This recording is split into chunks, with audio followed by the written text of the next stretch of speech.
Estão me ouvindo bem, gente? Aqui em casa estão me ouvindo bem? Sim, sim, Lama.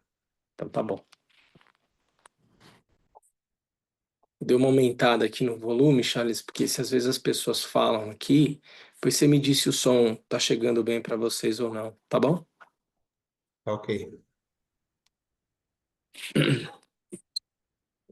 Bom, gente, uma alegria estar aqui de novo com vocês, presencialmente. Agradecer o Luiz que está aí, ó, sempre cuidando do KPG, com Lamaçonã, sem Lamaçonã. Esse altar não se monta sozinho, né? Tem que ter alguém que faça as oferendas de incenso, luzes, as oferendas dos potes. Obrigado, viu, Luiz?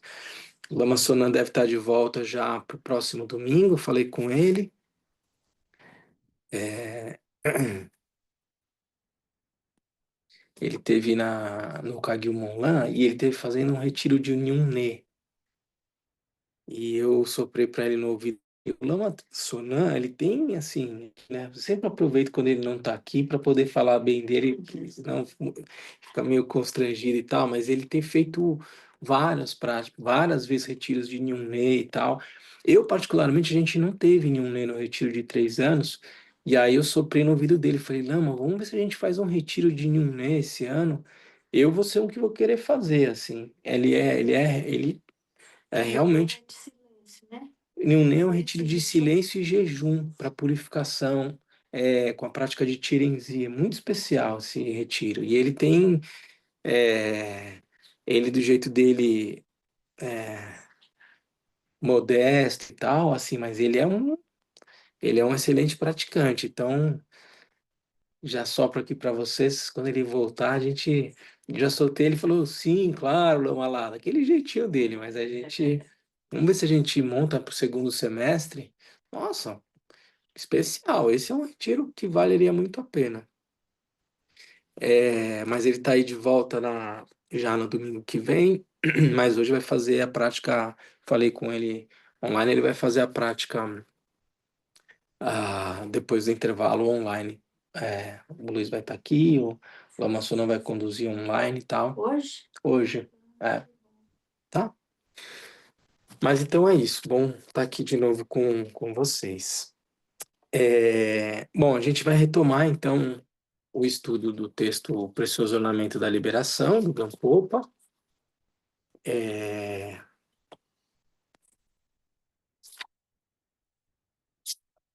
Nós paramos então, vimos já, né, a parte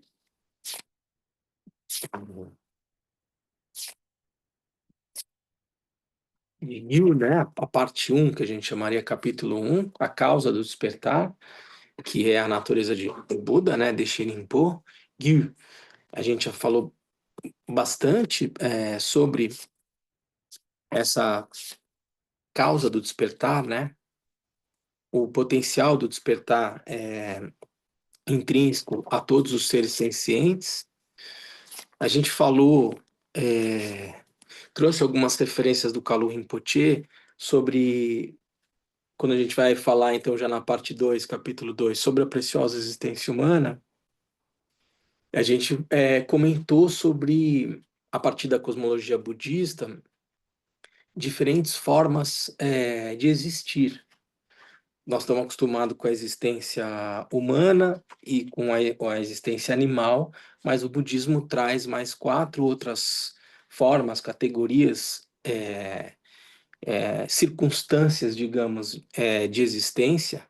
É, a gente vai falar rapidamente hoje, mas quando a gente entrar na parte que fala dos sofrimentos do Sansara, a gente descreve um pouco mais as experiências, as condições de existência dos outros domínios de existência, né? Dos seres que estão em condições infernais, dos espíritos famintos, dos animais, dos humanos, dos semideuses e dos deuses. A gente trouxe as referências do precedente Kalu Rinpoche, explicando que há uma certa realidade, sim, nessas existências, é, nessas condições de existência, portanto, não é simplesmente uma mera abstração, assim como a gente descreve essa realidade aqui é, dos fenômenos compostos como vazia de uma existência inerente, nós estamos experimentando isso aqui como realidade, né? Estou sentado aqui, eu sinto essa, essa poltrona aqui, digamos, ah, eu vejo esse sino, há uma realidade, um nível de realidade na nossa experiência, e assim também as outras condições de existência, seja dos animais, seja dos espíritos famintos e daí por diante. Realidades essa, condições de existência que, dadas nossas faculdades sensoriais, as condições desse corpo, e daí por diante, a gente não é capaz de experimentar, de entrar em contato, a não ser com boa parte das existências das condições animais e as humanas, óbvio, mas na descrição do Senhor Buda, existem inumeráveis outras condições de existência que, portanto, possuem um certo nível de realidade, mas, como Kalu Rinpoche enfatizou bastante, ao final e ao cabo são resultado da mente, são condições de existência, é, fruto é, de uma faculdade de manifestação da mente, que faz com que os seres experimentem esse nível de realidade, ah, até certo ponto comum, né? Assim, há um, existem causas e condições que fazem com que a gente, nesse momento, experimente uma realidade até certo ponto comum. Acho que há um consenso de que nós estamos dentro, de um templo, com as imagens do Buda aqui. Existem algumas pessoas sentadas à nossa frente. Portanto, em alguma medida, percebemos as mesmas coisas, mas a nossa experiência da realidade é marcada por uma subjetividade, ah, tendo em vista os nossos hábitos, tendências que me fazem me emocionar diante do altar, a admirar o som do pássaro, e algumas pessoas podem achar isso aqui uma bizarrice e se incomodar com o barulho do passarinho que cantou agora. Cada um vai se relacionar com essas experiências da realidade a partir de uma, digamos, de uma certa subjetividade, mas experimentamos em algum nível um mesmo nível de realidade, aqui como humanos, assim também os outros seres nas outras condições de existência. Isso para trazer um pouco como entender essa dimensão de que, ao final e ao cabo, bom, a realidade é fruto da expressão manifesta da mente, né? Ah, é preciso a gente localizar bem essa informação para não virar uma simples abstração, imaginar que, bom, tudo é fruto de uma imaginação e se consubstancia num mero processo mental, sem algum nível de densidade, daí por diante. Não, né? Se a gente atravessar a rua e não olhar para os dois lados, a gente pode ser atropelado. Isso não é só uma fantasia, uma imaginação, isso tem um certo grau de realidade indiscutível. Então a gente precisa sopesar esses aspectos. Mas a gente falou então sobre isso, nos nossos encontros anteriores, para poder então ingressar na parte 2 do capítulo, o capítulo 2 do texto do Gampopa, o Precioso Ornamento da Liberação, que vai falar é, da preciosa existência humana, né? É, sob qual perspectiva, é, sob qual perspectiva a gente atribui uma existência como sendo preciosa ou sublime, suprema, excelente, tem várias traduções, né? A, a preciosa e suprema existência humana, excelente, sublime e tal. Ah,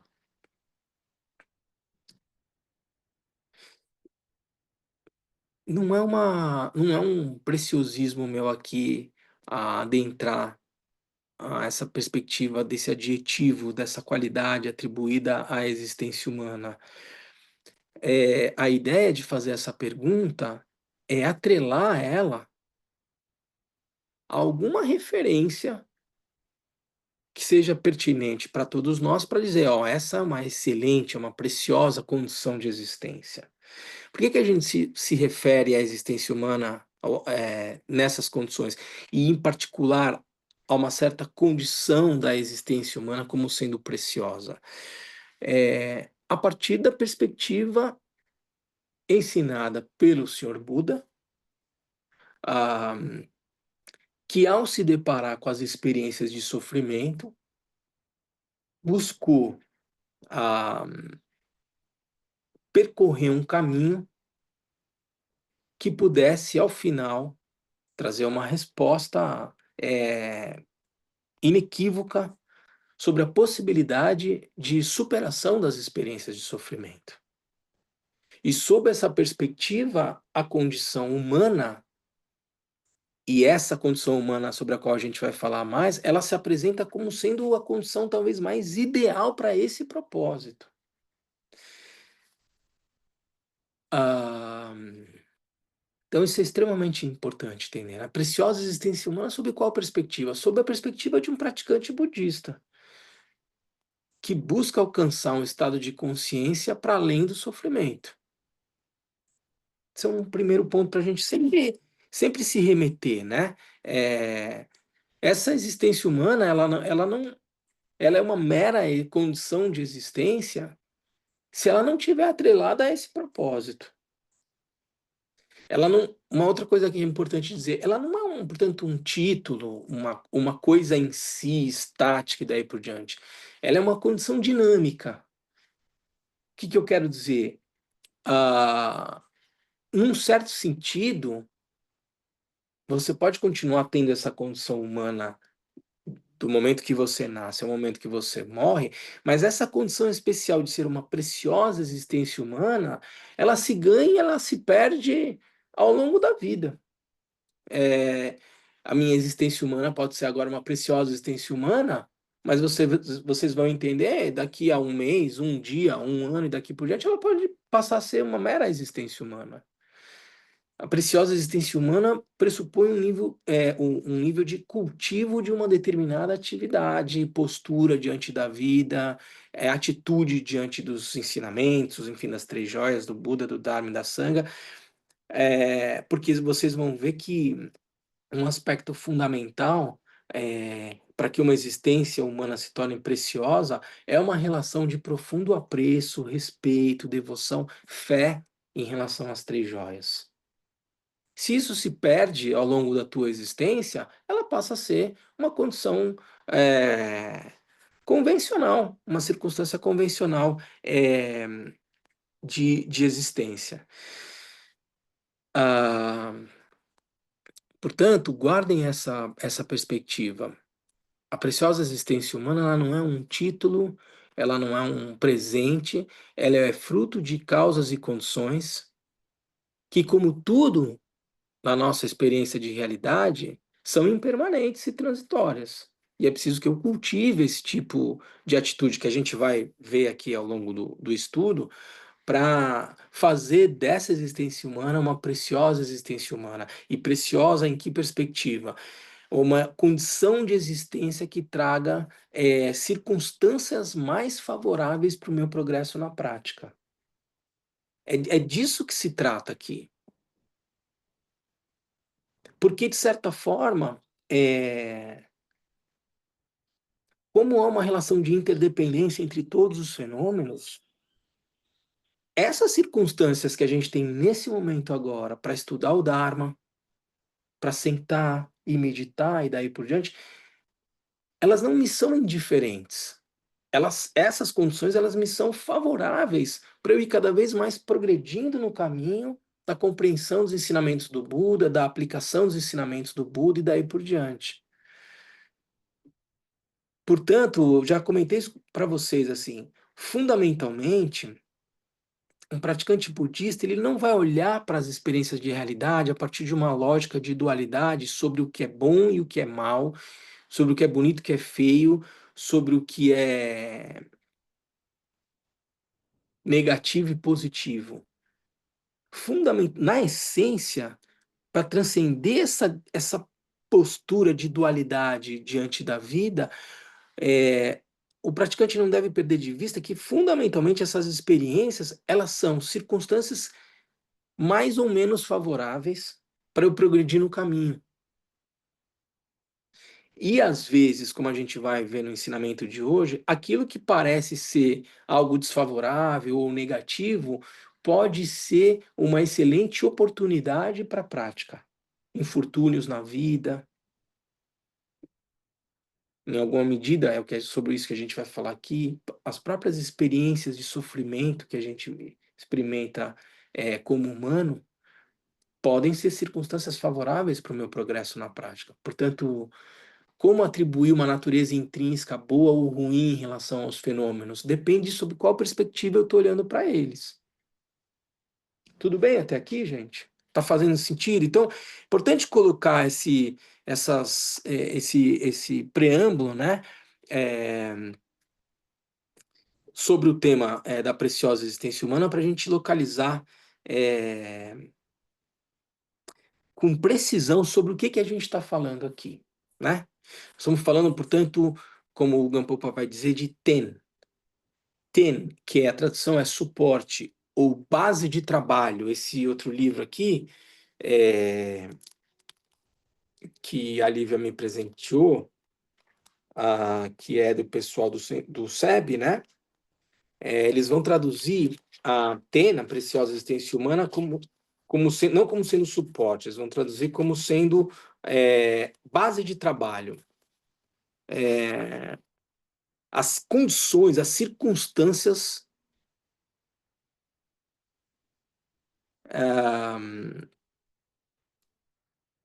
a partir das quais se pode progredir no caminho. Uma condição, uma condição não vou usar a palavra condição porque tem uma outra palavra em tibetano que a gente traduz como condição aqui, mas a, o suporte mesmo. Suporte não na perspectiva de alguém me dá uma ajuda, me dá um suporte aqui, não. Suporte como sendo a base a partir da qual eu progredo no caminho. Então, esse suporte para o despertar ideal é essa preciosa existência humana que a gente vai falar um pouco mais a respeito. O que diz o texto, então? Considerando que todos os seres possuem a natureza de Buda, você vê que eu falei para vocês que a gente ia fazer uma leitura lenta e pausada sobre o texto. Assim, parece, né, depois de todo esse preâmbulo que agora o Lama Wangdo vai começar a falar do texto, mas eu já vou parar logo na primeira linha, porque o Wagner está aqui, eu não poderia perder a oportunidade de continuar um diálogo que a gente já começou aqui nos outros ensinamentos, quando a gente fala do conceito de ser, sem ser senciente. Se lembra disso, Wagner? Eu estava me preparando lá para um outro diálogo, um outro ensinamento com um outro grupo, um grupo de diálogos interreligiosos, muito bacana, que eu faço parte.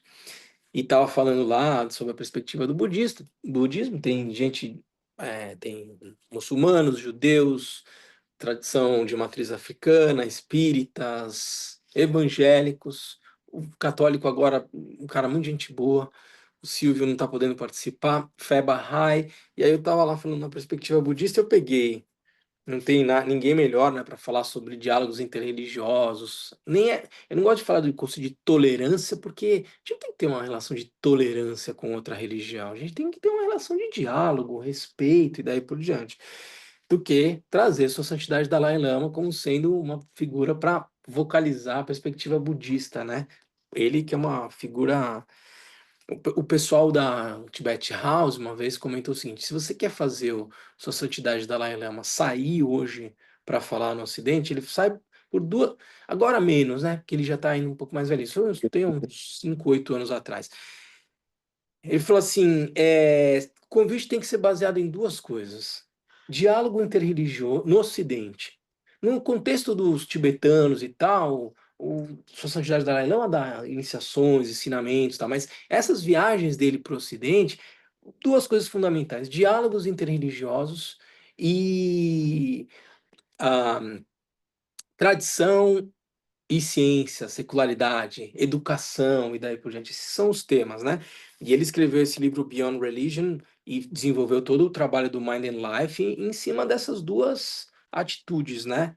Principalmente olhando para o Ocidente. Mas o que que o Dalai Lama, no contexto do Mind and Life, que é o projeto que ele tem de diálogo entre a ciência contemplativa e a ciência, digamos, empírica, digamos assim, um dos grandes parceiros do Dalai Lama no projeto Mind and Life, que tem acho que mais de 40 anos, é o neurobiologista Francisco Varela, que é um chileno. Não sei se já ouviram falar dele, mas um trabalho importante sobre autopoieses e daí por diante. E aí, estava lá lendo aqui o livro e eu já tinha lido isso antes. A gente, né, vaso furado, aquelas três atitudes, né, a gente não retém, vai embora e tal. Diz aqui, olha que interessante essa perspectiva que ele traz. É, o Dalai Lama dizendo, durante uma de minhas muitas discussões com meu antigo amigo neurobiologista Francisco Varela, nós falamos sobre o que distingue as formas sencientes de vida. Por exemplo, o que distingue formas sencientes de vida de formas de vida como as plantas. Pelo que eu me lembro, ele sugeriu como um critério, é, quando está falando de um ser senciente, diferentemente de uma experiência de um ser vivo como uma planta, uma entidade que tem a habilidade de se mover daqui para lá.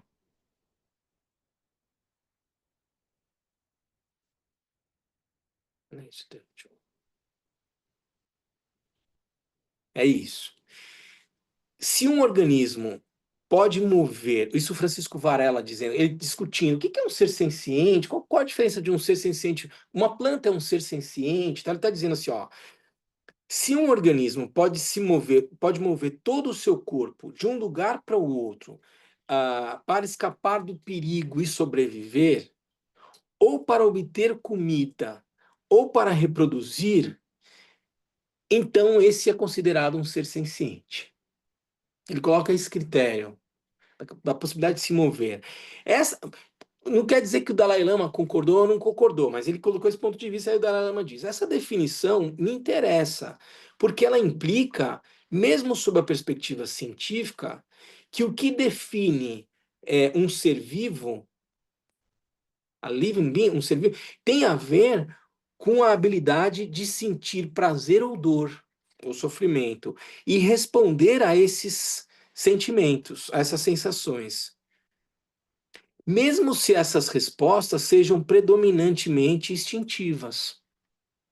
Entende? Mesmo que seja uma atitude, mesmo que seja uma reação instintiva. Ele está dizendo que isso é um critério para se definir um ser vivo. É... No nível mais básico, a habilidade de responder ao seu entorno com uma experiência consciente é o que nós consideramos de forma ampla mente. Então, eu achei interessante ele trazer esse aspecto aqui também. Não quer dizer que ele vá seguir essa definição. A gente poderia dizer, bom, mas quem me garante que a planta não está sentindo algum nível de sentimento, sensação, de uma atitude de cooperação. Se você pensa numa árvore, numa planta, numa floresta, há uma atitude de cooperação que seja consciente ou inconsciente, mas há uma dinâmica ali. Independentemente disso, só para trazer mais um argumento aqui para nossa conversa, Wagner, a ciência trouxe o Francisco Varela trouxe essa referência também. Olha, se o ser vivo ele pode se mover com o seu próprio, com a sua própria estrutura física, numa perspectiva de evitar risco, né? Portanto, numa lógica de sobrevivência, consciente ou inconsciente, ele pode se mover com todo o seu corpo para escapar de uma situação de risco, para se alimentar, para se reproduzir, para ter alguma experiência que seja prazerosa. Ele é considerado, e portanto, com algum nível de consciência, ele é considerado um ser senciente. Do contrário, na perspectiva do Francisco Varela, seriam seres vivos, né? O budismo não coloca o reino das plantas, das árvores, como o Senhor dos Anéis coloca, lembra aquela parte que o pessoal tá lá, entra na floresta e as árvores protegem os hobbits e tal? Não tem esse reino, pelo menos existe a possibilidade, eventualmente, de um espírito habitar uma determinada condição de existência. Está dentro de uma pedra, está dentro de uma árvore, e daí por diante, mas não ele como um ser senciente em si. Então, de certa forma, isso acaba dialogando um pouco com a cosmologia, da forma como a cosmologia budista é apresentada. É, e a relação que a gente falou sobre ser senciente e sofrimento e prazer e daí por diante. Ah, e acho um outro ponto sempre importante levar em consideração essa dimensão dinâmica de realidade associada a uma proposta de sobrevivência, de certa forma, que uma célula, uma ameba unicelular, ela de certa forma, uma condição muito primitiva, se comporta numa dinâmica de sobreviver, né? De sustentar de alguma forma aquela condição é, viva. Tudo isso vai trazendo, portanto, elementos sem a gente ter a pretensão de querer cravar exatamente o conceito único e definitivo sobre um ser senciente, mas acho muito bacana que a nossa tradição tem essa disposição de dialogar com a ciência para ir cada vez mais cunhando algo que esteja razoável quando a gente se refere a um conceito de ser senciente. Bom, por que que isso é importante para nós? E a gente teve uma discussão outro dia interessante, o Wagner estava presente com o Lama Trillet, sobre essa ideia de consciência e de ser senciente. A primeira linha vai dizer, considerando que todos os seres possuem a natureza de Buda, e a gente está tentando entender quem ele está chamando de ser senciente. Por isso que eu estou enfatizando muito isso. A gente falou aqui sobre as plantas e tal, mas nesse diálogo com o Lama Trillet, a gente falou, e nesse universo agora de inteligência artificial? E essa ideia de consciência? Nós estamos engateando e tal, mas como eu comentei nessa conversa, algumas pessoas muito respeitadas, elas, elas, elas não cravam ainda de forma inequívoca o fato de que é, esse progresso da inteligência artificial não seja capaz de produzir consciência. E eu sei que esse é um tema bem bem incipiente, novo e daí por diante, mas acho legal, assim como o budismo, o Dalai Lama, fundamentalmente, se dispôs durante 40 anos a estabelecer esse diálogo profícuo com a ciência, que a gente mantenha esse diálogo com as novas experiências de realidade que virão por aí, né? É, Enfim, fecho meu parênteses em relação à primeira linha do texto do Gampopa, da Preciosa Existência Humana, mas eu acho que vocês entenderam por que que eu enfatizo muito isso, porque nós estamos falando das condições de existência que possuem a natureza de Buda. Como é que eu vou deixar esse assunto de lado? Eu preciso entender a quem ele está fazendo referência quando ele fala, considerando que todos os seres possuem a natureza de Buda. Aí ele segue. Podemos nos perguntar se aqueles que pertencem a 5 outras formas de existência não humana, como a gente já falou, né? Experiências de existência infernais, de espíritos famintos, animais, humanos, semideus e Deus. Então, tirando os humanos, ele está dizendo, perguntar se aqueles que pertencem a 5 outras formas de existência não humana, os condenados aos infernos, os pretas, né, que são espíritos famintos, etc., têm a capacidade de tornarem-se Budas.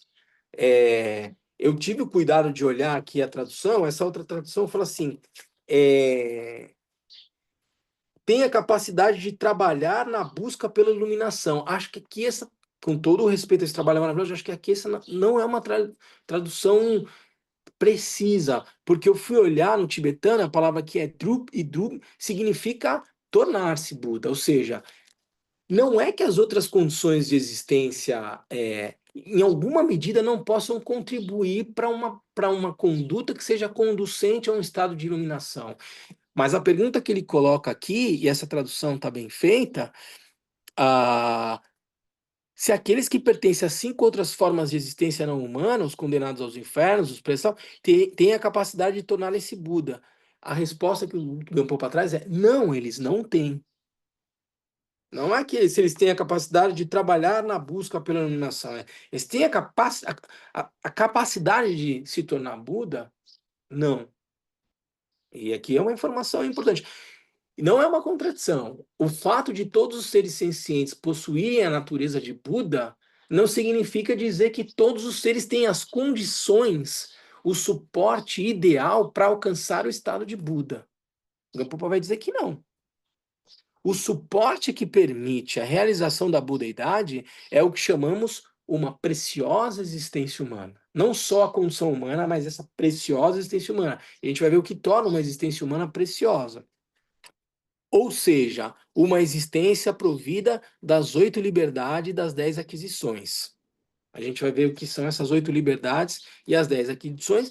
E eu acho que é extremamente importante enfatizar aqui, assim como uma mente que possua os 3 tipos de fé. E a gente sempre, quando fala em preciosa existência humana, quem já está no budismo há mais tempo, sempre fala das 8 liberdades, das 10 aquisições, né? Que a gente vai passar por aqui hoje nas 8 liberdades, mas fundamentalmente, eu diria, não que as outras sejam menores, mas fundamentalmente a gente tem que trazer desde o início a perspectiva de que essa relação de respeito, apreço, devoção, fé, ela é fundamental para tornar essa existência humana preciosa, para fazer dessa condição um suporte capaz de alcançar um estado de consciência livre de sofrimento, o estado de Buda. Então a gente vai falar sobre os 3 tipos de fé também um pouquinho mais para frente. É desta preciosa existência humana que trataremos agora. Nosso estudo será sobre 5 temas: 2 relacionados ao corpo e 3 relacionados à mente. 8 liberdades, as 10 aquisições estão relacionadas a esse suporte físico, e 3 relacionados com a mente, que é a fé da convicção, fé da aspiração e a fé vasta. Tá bom? Até aqui, gente, tudo bem? Alguém está com alguma dúvida? Alguém queria fazer algum comentário? Comentário. Vamos lá, Wagner. Bem interessante essa situação do Dalai Lama trazer essa contribuição, que de fato é um tema bastante complexo, ao mesmo tempo que falam se desloca daqui para ali, nós temos árvores nos mangues que se deslocam, e isso é uma curiosidade bastante interessante. Quem pesquisar em Google, o Google vai encontrar árvores que se deslocam daqui para ali. Então, já cai Vamos. um debate. Ótimo, vamos apimentar mais um pouquinho. Uva, bater na trilha dela, assim, ela não vai ter nenhum medo, ela vai continuar fazendo o trabalho dela, ela não vai reagir, como foi dito, né, com sensação de medo para fugir de guerra, ela vai continuar fazendo o trabalho. E o mais interessante que eu acho, o coral, que é um animal, e ele não é senciente, e é animal. E o animal está dentro do reino dos animais, já tranquilo para o budismo, né? Então, tem toda essa complexidade. E o coral não é considerado um ser senciente? E é animal. Então, ver como é que é. Tem uma zona aí meio inteligência artificial, no dia que entrar profundo, aí vem aquele. Aí que a gente não progride, né? A gente para numa linha e fica um ano, né, Wagner? Nada, por favor. Se, se esses seres condenados nos infernos, né, os espíritos ávidos, se eles, eu não entendi, se eles não têm eles não podem se tornar Budas ou eles têm a capacidade, mas não vão conseguir por causa da condição dele naquele momento. Então, quem está em casa conseguiu escutar a pergunta da Luísa? Sim, Lama. Sim, Ai, Lama. que bom. Então, a Luísa traz uma pergunta que você vê, né? Às vezes a gente pode parecer meio cansativo, sendo tão exaustivo em precisar os conceitos, mas tem razão de ser. Você vê, a pergunta da Luísa é extremamente pertinente, porque ela está trabalhando com conceitos aqui que são muito sutis. Ela perguntou, né, se eles têm a capacidade, mas eles não alcançam esse estado de Buda e daí por diante. Porque o texto aqui estava falando, não, eles não têm a capacidade de alcançar o estado de Buda. E você fala, mas como eles não têm a capacidade? Veja, quando a gente está falando na causa do despertar, no capítulo anterior, qual é a causa do despertar? A gente traduz aqui como a natureza de Buda, mas quando a gente vai traduzir Deshenpo, o Tathagata, a gente fala no potencial do despertar. Veja como é importante ser rigoroso na tradução. Então, todos os seres possuem o potencial do despertar. Quando a gente fala na natureza de Buda, a gente está falando num estado de latência que está ali, é a nossa própria natureza, mas ainda não revelada na nossa experiência da realidade. Mas esse potencial, ele está ali, num estado de maior ou menor latência. Então, na tua pergunta, todos os seres, os que estão nas condições infernais, espíritos famintos, possuem Tathagata, possuem o potencial do despertar, possuem essa natureza de Buda. Mas a capacidade de tornar isso manifesto, de revelar isso na sua plenitude, eles não têm. Por quê?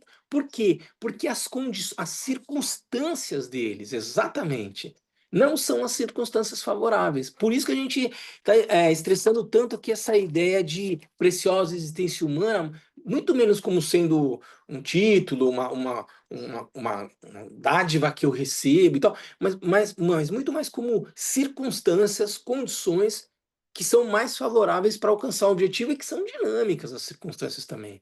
Quando eu falo que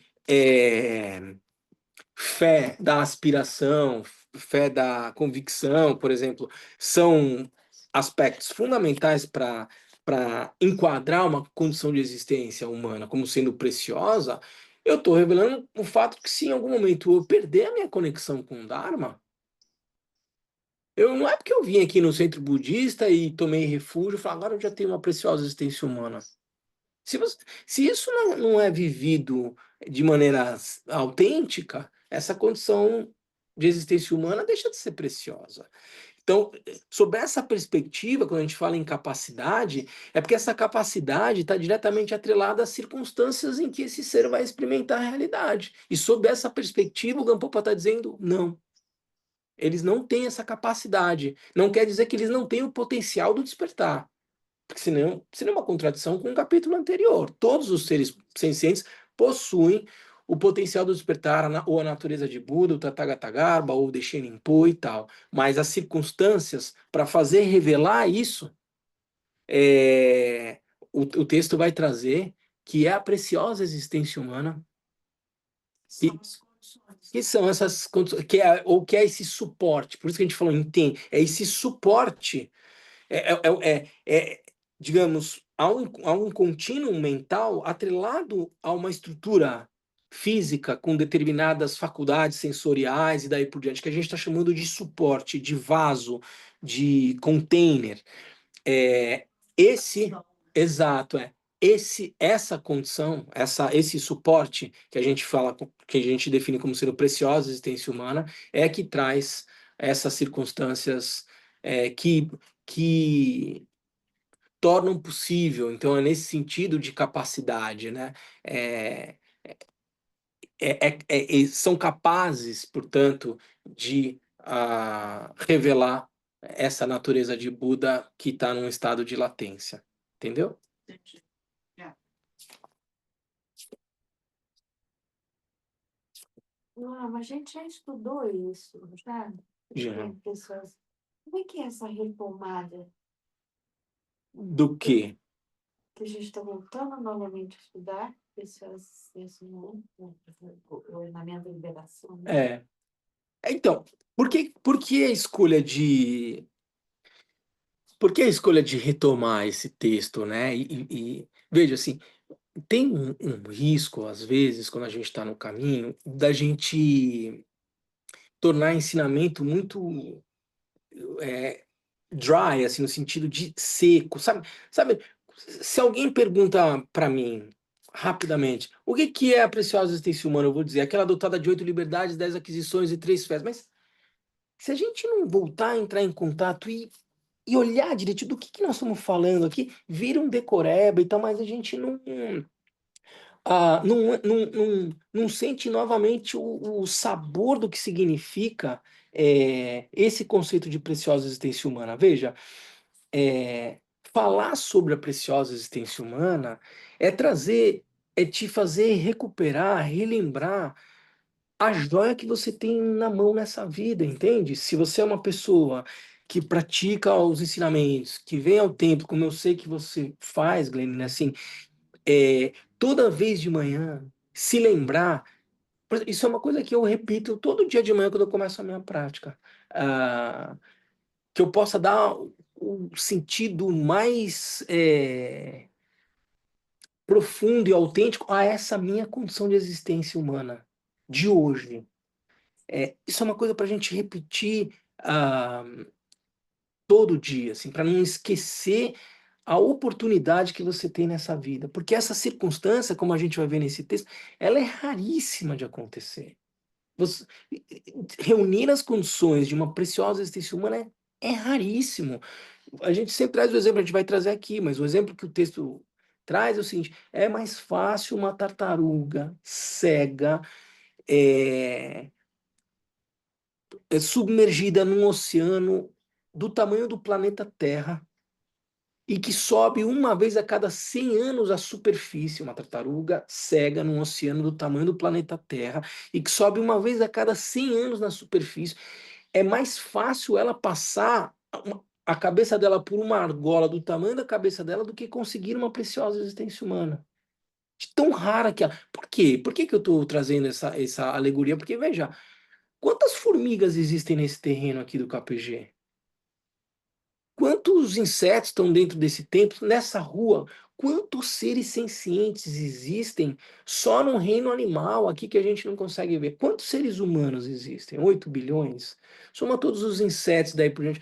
Quantos tiveram um renascimento, entraram em contato com o ensinamento de um ser humano como nós, que se deparou com a experiência de sofrimento e disse: é possível transcender todas as experiências de sofrimento, a do envelhecimento, a da doença e a da morte. Tava lendo a Piauí lá, tinha lá um livro do Eduardo Janetti.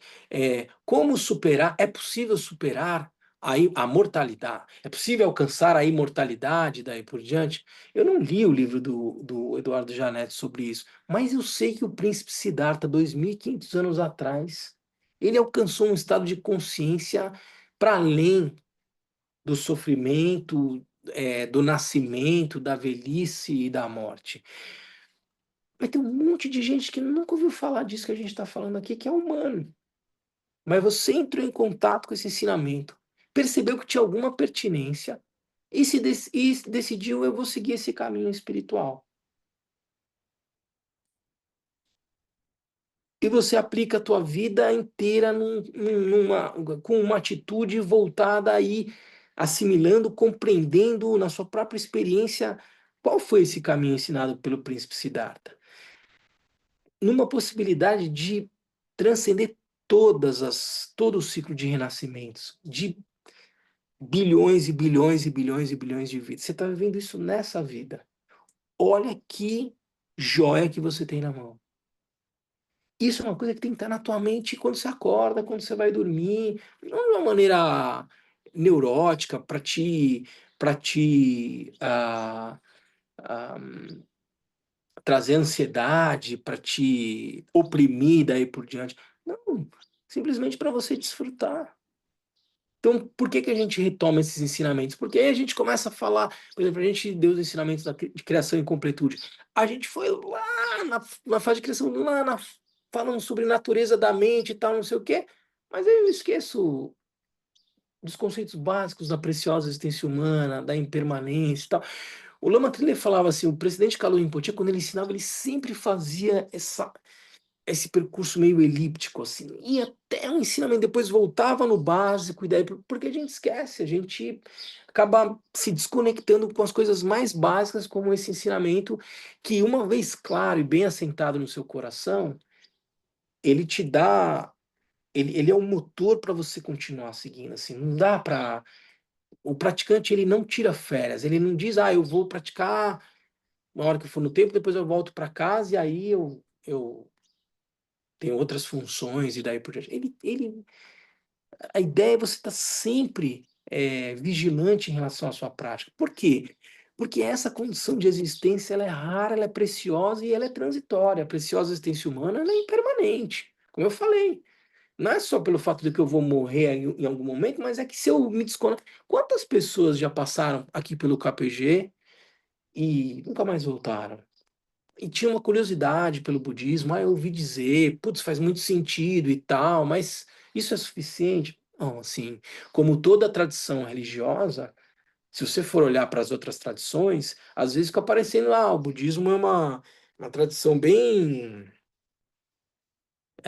acolhedora, recebe todo mundo, faz diálogo com as outras tradições. Sim, é tudo isso, mas na hora da prática mesmo, do caminho espiritual, tem uma disciplina e uma atitude que é muito clara, que é muito específica e que, se seguida à risca, traz o resultado alcançado pelo príncipe Siddhartha. Mas se ela for levada na flauta, ela não vai trazer resultado nenhum. Por isso, assim, eu sempre atrelo a esse capítulo da preciosa existência humana a essa atitude a quarta paramita de perseverança, de entusiasmo, de vigilância. Preciso me lembrar a todo instante da oportunidade que eu tenho nessa vida e aí me questionar o que que eu tenho feito dela. Eu só medito 15 minutos e acho que eu sou um grande praticante, daí por diante, ou eu levo a minha prática para todas as experiências da minha vida. E tem a prática formal de sentar, meditar, mas tem a prática da generosidade, da paciência, da diligência, da sabedoria, tem a acumulação de mérito. Tudo isso são maneiras de você ir transformando a forma como você lida com a realidade. A forma como você lida com as emoções. Da mesma forma. Você pode ter uma atitude de evitação das emoções, de negação, de desconstrução das emoções. O budismo, no caminho Theravada, ele vai... Como é que eu lido com o desejo? Eu vou olhar esse corpo por aquilo que ele é. Como é que eu posso sentir desejo por aquela mulher bonita se, na verdade, aquele corpo é composto de osso, pus, sangue, catarro, bile? Olha para aquele corpo. Bom, essa é uma maneira de você ir trabalhando a lógica do desejo a partir dessa perspectiva e, de certa forma, evitar uma disciplina rigorosa e daí por diante. Esse é um jeito de praticar. É legítimo e daí por diante. Uma outra maneira de praticar, a maneira de transformar as emoções. Então, você transforma uma situação de uma emoção de raiva, por exemplo, como uma oportunidade de praticar a paciência, uma situação de inveja como uma oportunidade de praticar a compaixão e daí por diante. E uma terceira forma de praticar esse budismo Mahayana, no budismo Vajrayana, é muito assentado na perspectiva do reconhecimento da natureza da mente. É olhar para aquela emoção e reconhecer qual é a natureza dessa emoção. Quem está sentindo isso? De onde ela veio? Para onde ela foi? E você vai reconhecendo o aspecto insubstancialidade daquela emoção. E vai se desidentificando, de certa forma, com ela por observar, por olhar a natureza dela tal como ela é. E para onde vai essa emoção, que parecia ser tão enorme, e daí por diante?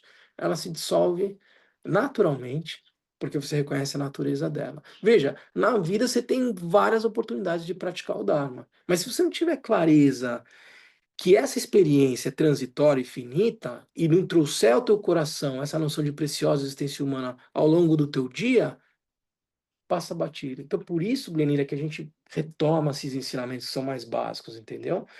Para não se deixar levar por uma sofisticação de um ensinamento que às vezes é muito sutil e esquecer que o Dharma é vivido nesse cotidiano que a gente sabe muito bem como é e que para enfrentar, precisa lidar com todos os recursos possíveis.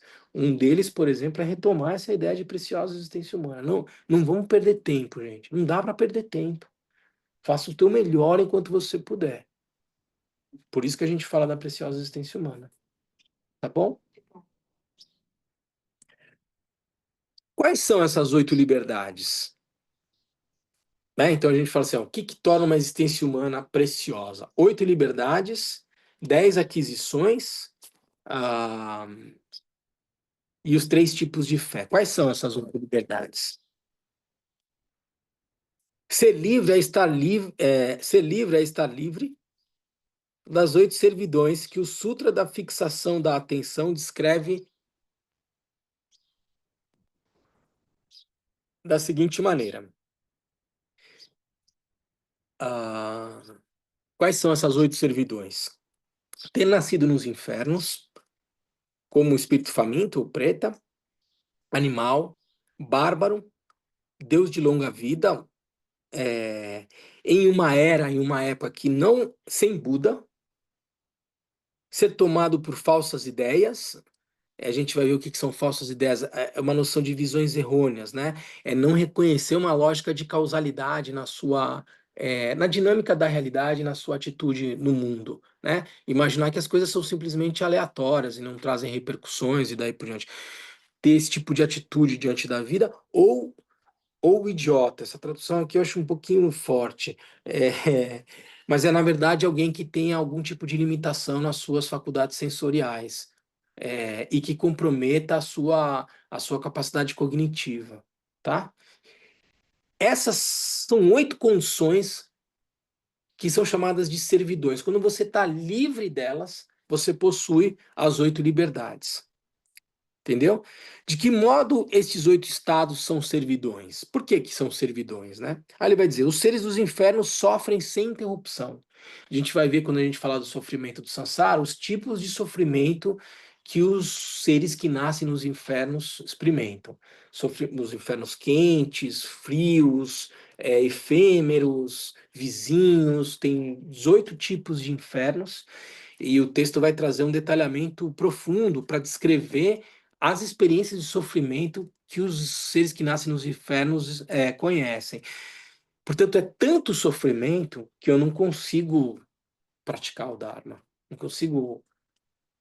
É muito difícil ter uma atitude que seja virtuosa. Imagina uma dor. Imagina que você, por um acidente, decepou um dos seus membros, cortou o seu braço. Enquanto você está tendo aquela experiência de sofrimento, é muito difícil, tua mente é absolutamente tomada pela dor. É muito difícil você adotar uma postura virtuosa, compassiva e daí por diante. Portanto, essa circunstância que se repete continuamente lá nos infernos tornam impedem essa capacidade de alcançar o estado de Buda no sentido da pergunta da Luísa. Os pretas têm a mente atormentada. É, há uma condição de privação, de sofrimento também, que impede que os espíritos famintos, que sofrem com fome, dor, confusão mental e daí por diante, consigam também progredir no caminho. Então, essa não é uma condição favorável. Os animais, os animais têm como marca maior uma extrema estupidez. Essa estupidez é um pouco nesse sentido de compreender uma atitude diante da vida que possa lhe fazer sair de uma condição desfavorável. É, a gente já viu imagens aqui, outro dia eu estava vendo, eu não sei se foi aqui que eu comentei, um, um peixe estava tentando pescar um, aliás, um gato estava tentando pescar um peixe. Você já viu isso na internet, gente? E aí não estava conseguindo, o peixinho saía para lá e tal, não sei o quê. Aí acho que ele viu por perto alguém jogando um miolo de pão pro lago. O gatinho foi lá, pegou um miolo de pão, jogou no lago, os peixes começaram, ele fui e já pescou um peixe. Como é que você vai dizer que o gato é bobo? Você aprendeu a pescar. E daí vários animais a gente já viu em situações de solidariedade, né? Assim, em estradas, um animal socorrendo um outro animal que havia sido atropelado e daí por diante. Ah, então não é dizer que os animais são completamente estúpidos, num certo sentido, a maneira como os animais se relacionam com a natureza me parece muito mais sábia do que a humana. Você não vê animal plantando soja, atacando fogo em floresta, enfim, há uma relação de harmonia com o meio ambiente dos animais que é inegável, assim. Mas essa perspectiva da estupidez, assim, isso só não parece ser suficiente para que um animal reúna as condições para alcançar o estado de Buda na condição animal. Porque da mesma forma como você vê algumas experiências e tal, virtuosas, os animais, em geral, não possuem, porque o cérebro deles não é tão desenvolvido como o nosso, uma capacidade de previsibilidade sobre experiências de sofrimentos, uma capacidade de cálculo na sua atitude e tal. O cérebro dos animais, inclusive ali no mais próximo do que seria de um Homo sapiens e daí por diante, ele ainda é desprovido de certas faculdades, então eu diria que é mais sobre essa perspectiva. Eu acho que essa tradução de estupidez, ela pode destoar um pouco daquilo que a gente já aprendeu com os animais. Então, ali também tem muita coisa em relação às quais os humanos poderiam aprender. Mas sobre essa perspectiva de uma conduta consciente a um estado de Buda, a condição animal é desfavorável. Além disso, como os seres desses três mundos não sentem nenhuma vergonha, nenhuma consideração, muito mais uma perspectiva da sua atitude, né, diante da vida, seu contínuo mental é impróprio ao bem. Eu diria que aqui, fundamentalmente, se a gente olhasse para a dinâmica desses seres, é uma dinâmica marcada por uma lógica de sobrevivência, e uma sobrevivência a qualquer custo. É, fora de uma dinâmica, de uma lógica ética ou moral e daí por diante. E, de certa forma, o Sr. Buda coloca como um aspecto fundamental, como prática fundamental, parar de fazer o mal, fazer o bem e conhecer a sua própria mente para alcançar o estado de Buda. Então, sob essa perspectiva de bem e mal, não sobre uma lógica de dualidade, mas, como eu já falei para vocês, uma lógica marcada por uma dinâmica de construção de condições mais favoráveis para a sua prática, esses seres que estão marcados por uma dinâmica muito mais relacionada a uma lógica de sobrevivência, fica dificultada, prejudicada uma atitude que possa criar condições mais favoráveis para se alcançar o estado de Buda. Então, sob essa perspectiva, o texto vai dizer que essas não são condições favoráveis. Quanto aos deuses de longa vida, não mais possuem. Eu vi aqui, eu não gostei muito dessa tradução. Não possuem né, não mais possuem percepções. A tradução desse livro fala não possuem mais, possuem estados não conceituais. Quer ver? Eles traduziram assim, ó.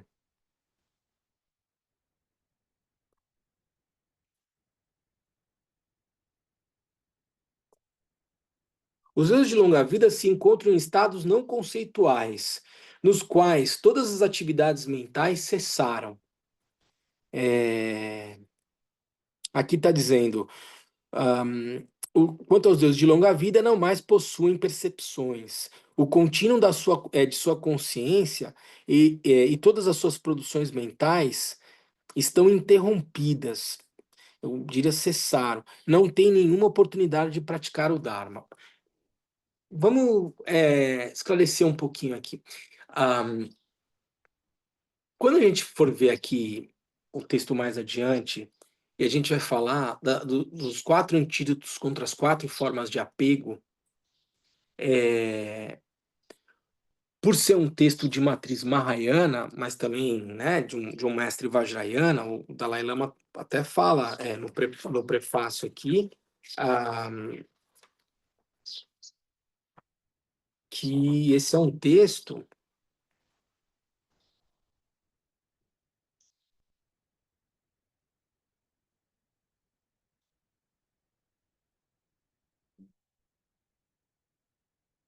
Esse texto é, portanto, um texto Lanhin e reflete a visão filosófica madhyamika, mas também reflete implicitamente os ensinamentos do Anuttara Yoga Tantra e do Mahamudra.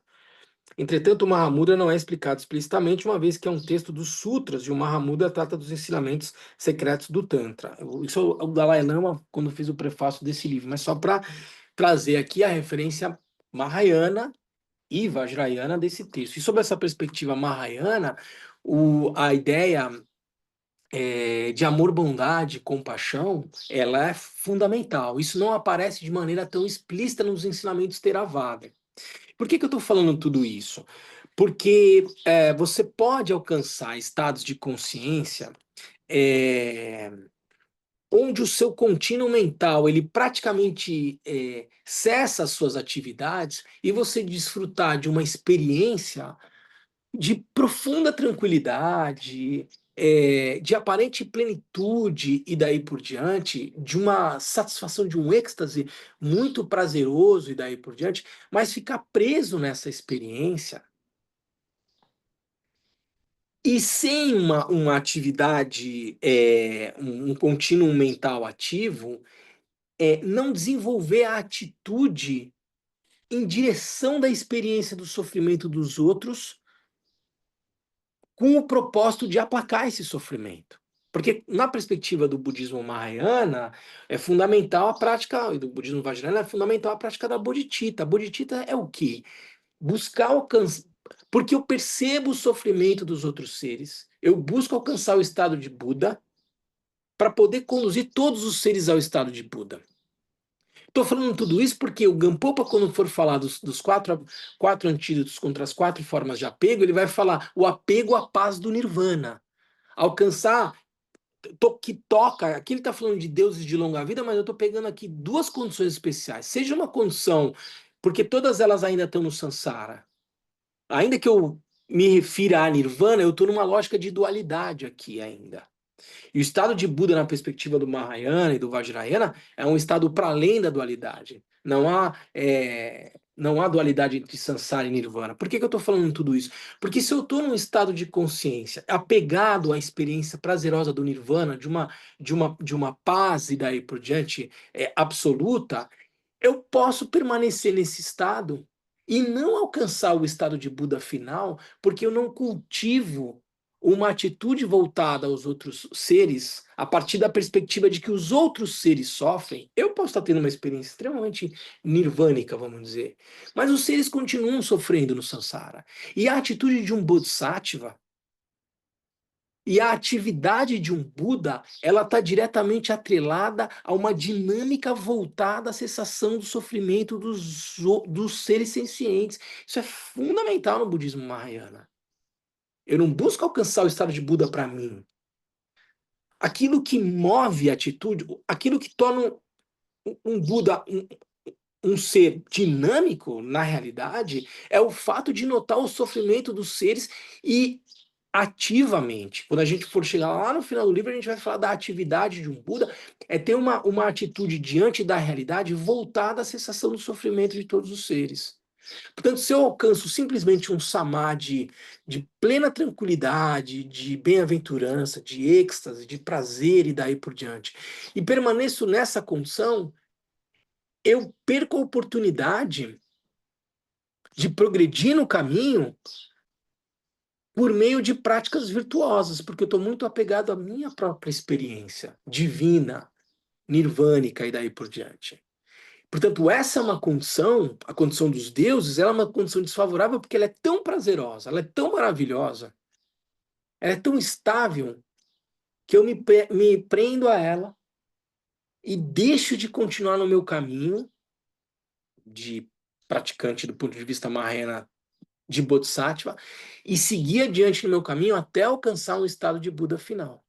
Então, essa condição extremamente favorável, sob o ponto de vista do praticante, por isso que eu falei isso desde o início no ensinamento de hoje, sob a perspectiva de circunstâncias de prática, essa condição extremamente prazerosa e tranquila é desfavorável. Por isso que eles vão dizer que uma condição divina e daí por diante, extremamente prazerosa, ela não é o suporte capaz de conduzir o praticante a alcançar o estado de Buda. O termo deuses de longa vida pode também designar os deuses do mundo, do desejo, porque em comparação aos homens, esses deuses vivem um tempo muito longo. Aqui porque o texto fala em deuses de longa vida, né? Como sendo uma das servidões. Então ele explica por que desse conceito. Podemos igualmente considerar que todos os deuses são, em seu conjunto, privados de liberdade. São tão apegados à sua felicidade temporária que não têm a possibilidade de se dedicarem a um bem verdadeiro. Aí entra um ponto que eu queria dialogar um pouquinho com vocês. Vemos então que os pequenos sofrimentos humanos que nos afetam, no momento, não deixam de ter certas utilidades. Vemos então que os pequenos sofrimentos humanos que nos afetam no momento não deixam de ter certas utilidades. Eles nos fazem ficar cansados do samsara, pacificam o nosso orgulho, fazem com que sejamos compassivos com os outros, atenuam os atos negativos e fazem-nos apreciar o bem. Veja, aqui não é uma apologia ao sofrimento. No budismo não há mérito no sofrimento em si. O caminho não é por meio do sofrimento que eu alcanço a salvação. Não é isso que o texto está dizendo, mas ele não deixa de reconhecer, porque o budismo tem uma perspectiva bastante pragmática, de um aspecto bastante prático das pequenas experiências de sofrimento que a gente tem, se a gente comparar com os sofrimentos dos outros seres sencientes que estão nos infernos. Essas pequenas experiências de sofrimento fazem com que eu fique cansado desse samsara. Eu quero sair dessa. Toda hora tem algum tipo de sofrimento.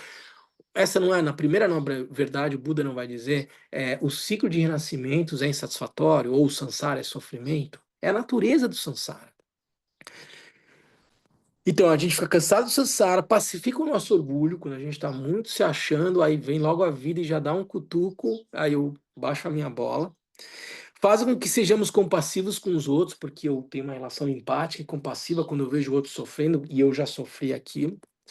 Atenuam os atos negativos, e porque você percebe que é uma lógica de causalidade aí, e fazem-nos apreciar o bem. Como diz a marcha em direção ao despertar, engajando-se na conduta dos bodhisattvas, é uma outra tradução. Além disso, os sofrimentos dos humanos, que a gente experimenta como humano, tem por virtude cansar-nos, né, do samsara, expulsar nosso orgulho, fazer-nos ter compaixão pelos outros seres do samsara, preservarmos dos maus atos e fazermos amar o bem. Alguém já teve alguma experiência na vida de sofrimento que, num primeiro momento, se apresentava algo extremamente desfavorável? O meu filhinho agora, toda vez que quando ele experimenta algum dissabor, porque quer tudo na vida, né, André? Sabe como é que é filho, né? E eu digo, não, Fê, não pode isso, não sei o que. Ele diz para mim, é muito injusto. Você é o pior papai do mundo. Faz parte, né? Experiências de insatisfatoriedade, mas tem um propósito educativo por trás disso. Queria saber de vocês, vocês já viveram alguma experiência de sofrimento que foi educativa para vocês e no final se revelou algo extremamente precioso? Quem queria trazer alguma experiência aqui? Quem quer compartilhar? De qualquer natureza, hein? Acho que, ao fim e ao cabo, na perspectiva budista, é sempre uma oportunidade de prática, né? Se você conseguir abstrair um pouco o sofrimento, sair um pouco e observar ele, e lembrar do que você vem aprendendo como prática budista, você passa bem pelos sofrimentos, qualquer que seja a natureza. Ó, sim, eu vou ser bem. É exatamente isso, velho. É uma mudança de perspectiva, assim. É a lente que você põe nos seus óculos para se relacionar com a experiência. Por exemplo, eu já tive experiências em relacionamentos, terminei namoro e tal, que foram extremamente dolorosas. Quando estava experimentando, foi difícil, mas o que elas me ensinaram? O nível de gratidão que eu tenho pelas pessoas que passaram na minha vida é enorme. Eu não estou sendo hipócrita aqui.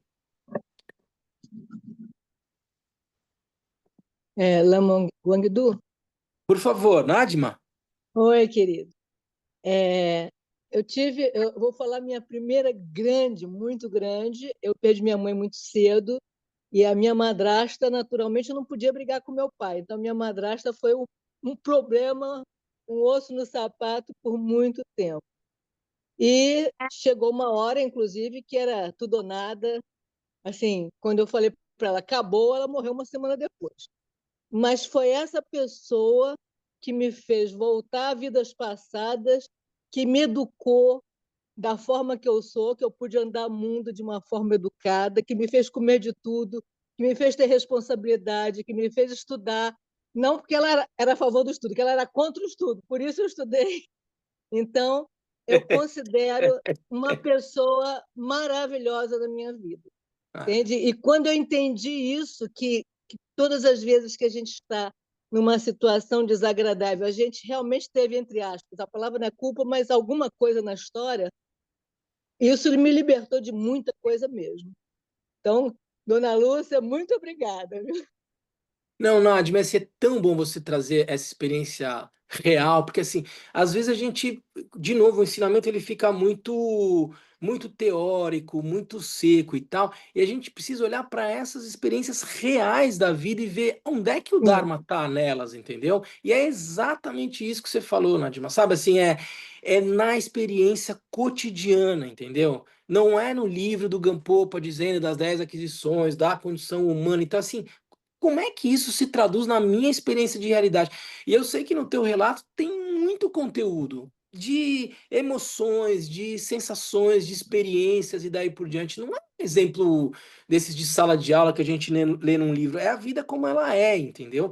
E o Dharma, ele faz sentido quando a gente consegue transportá-lo para essas experiências de uma magnitude como essa que você trouxe, de uma figura tão importante na tua vida e das pequenas também, entendeu? Mas eu consigo fazer, confrontar isso tudo que eu estou estudando com a minha realidade quando eu levanto a minha bunda aqui da almofada e vou viver a minha vida.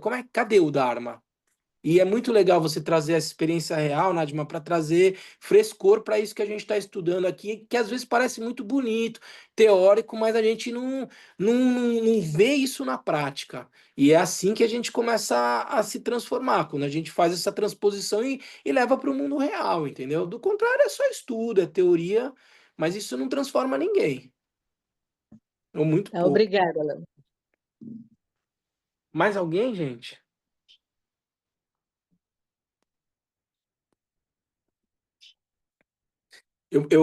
Uma outra coisa que eu pensei, perda de pessoas queridas. Como perder uma pessoa querida, que é uma experiência de sofrimento, nós estamos vendo aqui experiência de sofrimento. Como isso ensina? Como isso ensina como viver a vida, entendeu?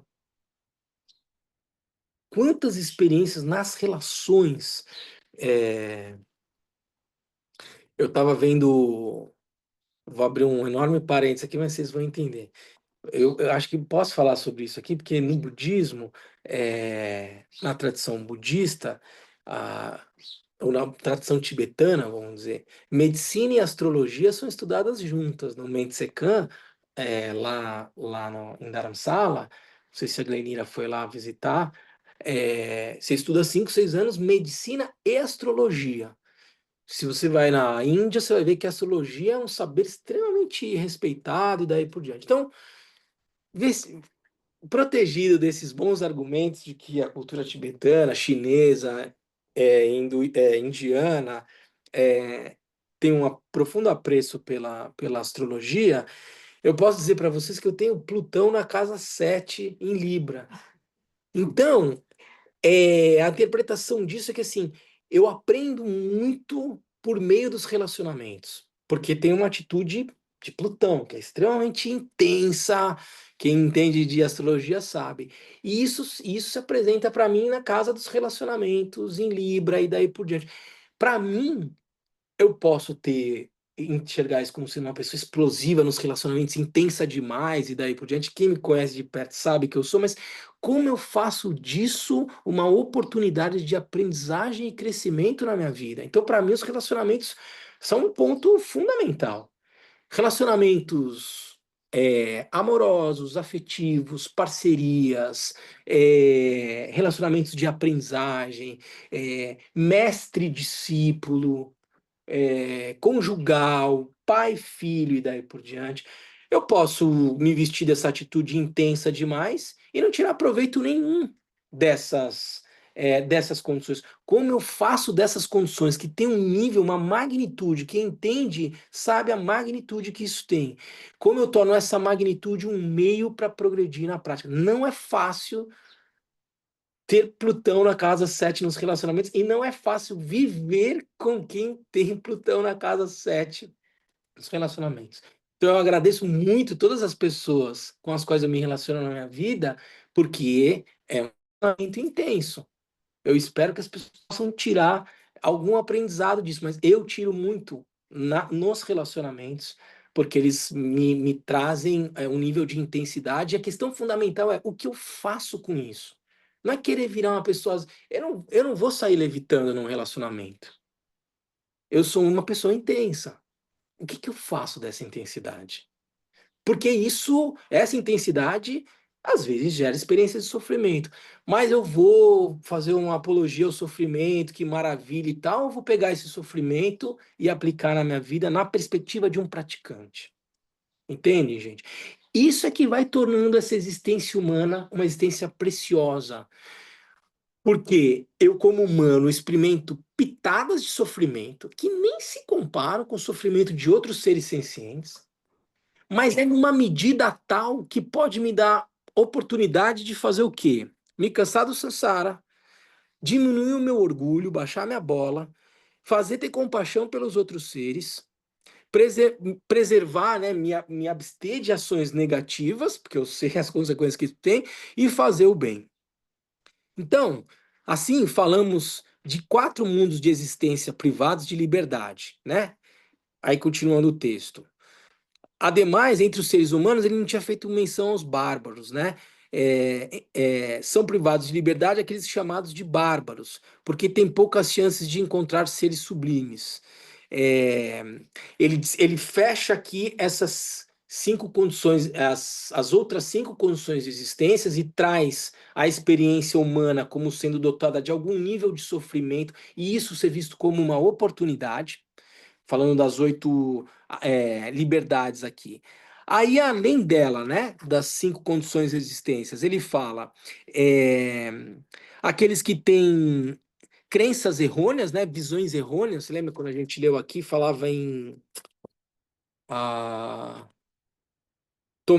ter nascido nos infernos, preta, animal, bárbaro, Deus de longa vida em uma era sem Buda, então não tem alguém para ensinar um caminho, tomado por falsas ideias. Ele fala que então é, pessoas que não veem, ah,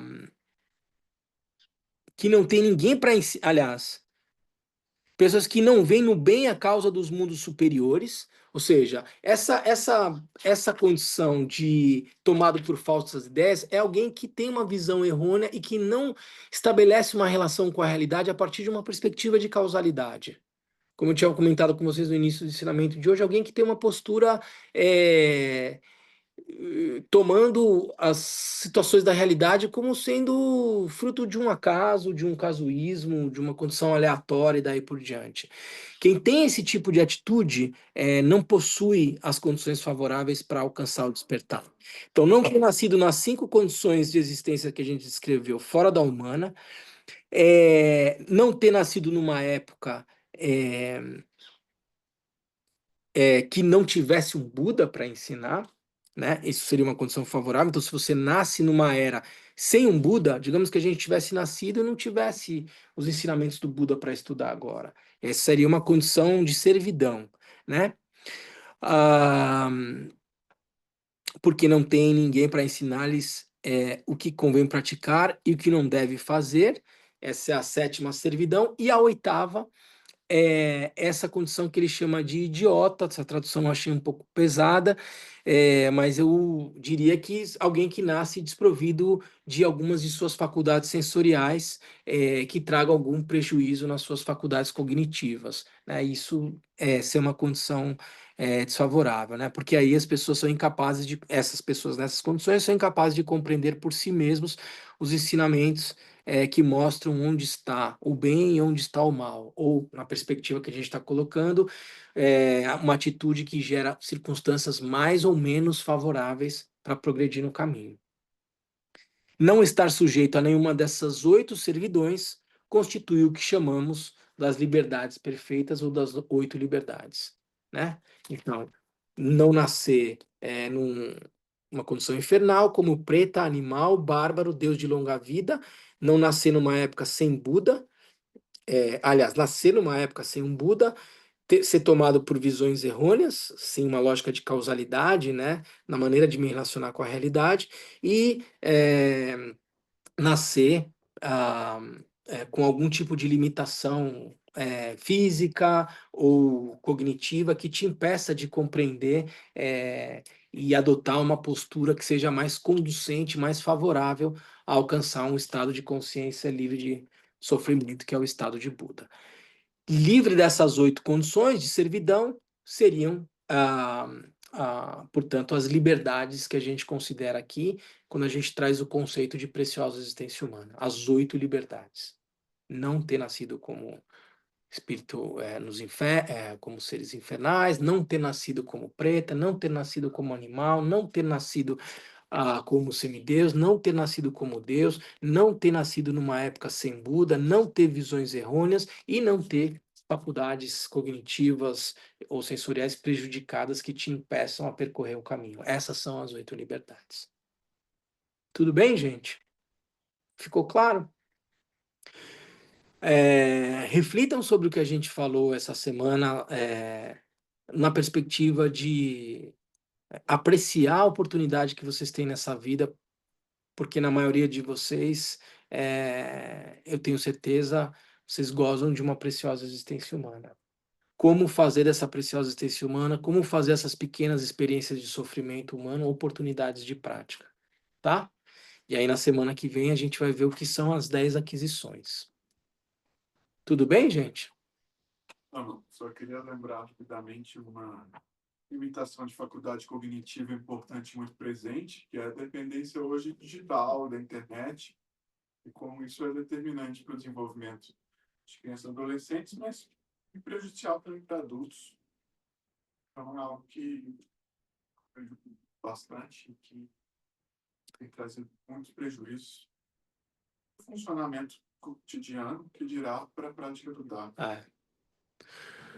Eu atrelaria esse mundo digital, essa maneira meio frívola de se relacionar com a realidade e tal, com essa última tendência das redes sociais dos bebês reborns. Bebê reborn não possui preciosa existência humana, tá bom, gente?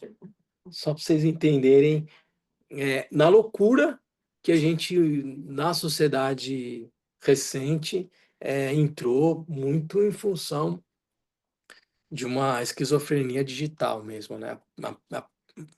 A perda da capacidade de se relacionar com a realidade a partir de um mínimo de lucidez, coerência, bom senso e daí por diante. Vou na tua linha. Praticamente afetando a capacidade de lucidez, de pertinência e tal das pessoas no mundo moderno, né? Tudo bem, gente? Vamos fazer o nosso intervalo? Então a gente tem uns 15 minutos e aí depois o Lama Sunan volta para fazer a prática online com vocês de Chirenzi e eu acho que o Nigum Monlan, tá bom? Vamos fazer a dedicatória?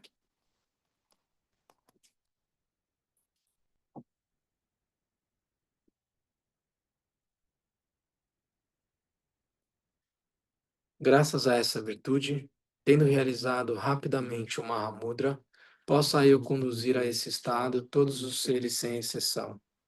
Pela graça do Buda que obteve os 3 corpos, pela graça da imutável verdade do Dharma em si, pela graça da infalível aspiração da Sangha, possa essa súplica de dedicatória realizar-se tal como ela é.